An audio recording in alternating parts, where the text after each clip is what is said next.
Samantala, alamin po natin ang sitwasyon sa Boracay Island at kung may posibleng paggalaw sa ilang serbisyo bunsod ng pagtaas ng presyo ng mga produktong petrolyo.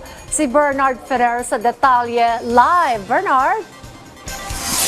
Yan, sa ngayon wala pa namang malaking paggalaw sa presyo ng mga pangunahing serbisyo dito sa Boracay maliban sa mga chartered boat na iilang pasahero lamang ang gumagamit.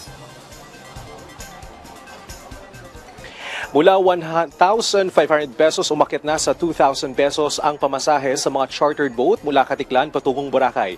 Ginawa ito ng mga miyembro ng Katiklan Boracay Transport Multipurpose Cooperative sa gitna ng pagtaas ng presyo ng produktong petrolyo dahil sa tensyon sa Middle East.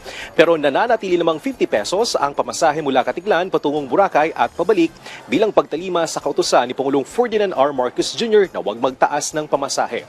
Gayunman, lumiham na ang kooperatiba sa Maritime Industry Authority o Marina para sa hinihingi nitong 10 pesos provisional fare increase mula 50 pesos ay posibleng maging 60 pesos ang pamasahe sa motorbangka. Ramdam naman ng isang 4-star hotel sa Boracay ang posibleng pagtitipid ng ilang kababayan natin bagong inaabang ang long weekend sa Abril. Pero maas sila na makakamit pa rin nila ang target na occupancy rate, lalo't taon-taong dinadagsa ng mga turista ang isla.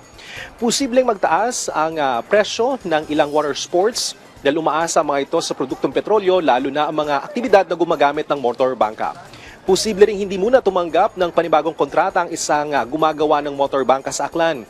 Nais kasi nilang matiyak ang matatag na supply ng mga kasalukuyang materyales. Tiniyak naman nila na matatapos ang mga nauna nilang order ng motorbangka dahil may sapat silang materyales.